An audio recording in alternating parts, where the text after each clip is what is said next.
Dana White has never been one to follow convention or requests. While the UFC head honcho is busy celebrating Power Slap's meteoric success, one thing is certain: he has no plans to fulfill Joe Rogan's one true goal for the UFC's expansion.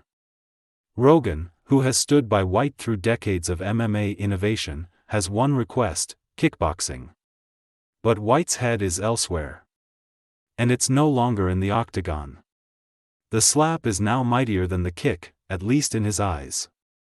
Following UFC 316's post-fight press conference, White gave fans an uncensored response about the idea of pursuing kickboxing or Muay Thai. "I have to feel it and really like it, you know. It's just not that I don't like kickboxing, that it's just I don't want to promote it," he stated without hesitation. He further added, "I like Muay Thai too. But I mean, why would I pick kickboxing over Muay Thai? Why not do Muay Thai, which I think is way more violent? Yeah, I'm not into it." That alone tells a greater tale than any social media metric. It was a subtle but resounding rejection of Joe Rogan's constant demand to bring striking-only fights under the UFC banner. And with Power Slap currently valued at $750 million, the UFC CEO has little incentive to look elsewhere. Dana White believes that numbers speak louder than any head kick. On the Pete and Sebastian show, he laid everything out.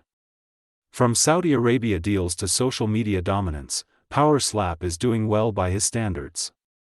"This thing has 13 million followers, we're about to pass Major League Baseball," the UFC boss said. It doesn't matter if that fact holds up under investigation at this point. It's enough to justify White's preference for slaps over spins and shin kicks. Meanwhile, Joe Rogan's perspective stands in the corner, like a coach no one listens to anymore. The UFC f.up when they went with slap fighting, he stated on JRE Fight Companion, sounding more like a frustrated friend than a media voice. He outlined a comprehensive plan, including proposing a striking-only UFC sub-brand with MMA gloves and a cage. "Kickboxing with MMA gloves would be giant," he pleaded. But rather than investing in something that produced stars like Israel Adesanya and Alex Pereira, Dana White opted for the theatrics of open-hand chaos. In fact, the league just marked its first U.S. event outside Las Vegas. It's not just about ignoring Joe Rogan's dreams. It's about creating something entirely different. While kickboxing fades into the background, Dana White continues to push his new favorite toy into bright, unexplored territory.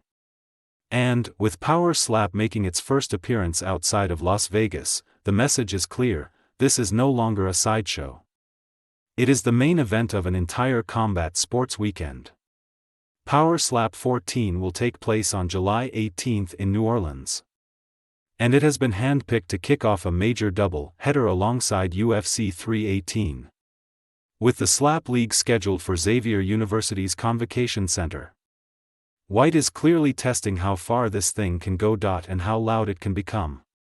The timing is also strategic.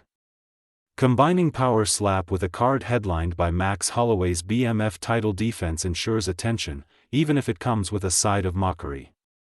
Still, the New Orleans event has the potential to be Power Slap's largest flex yet. There's speculation about future championship fights, including a long-awaited trilogy between Brandon Bordeaux and Isaiah Quiñones. Even news of the first-ever women's title fight originally scheduled for Power Slap 13 remains in the background.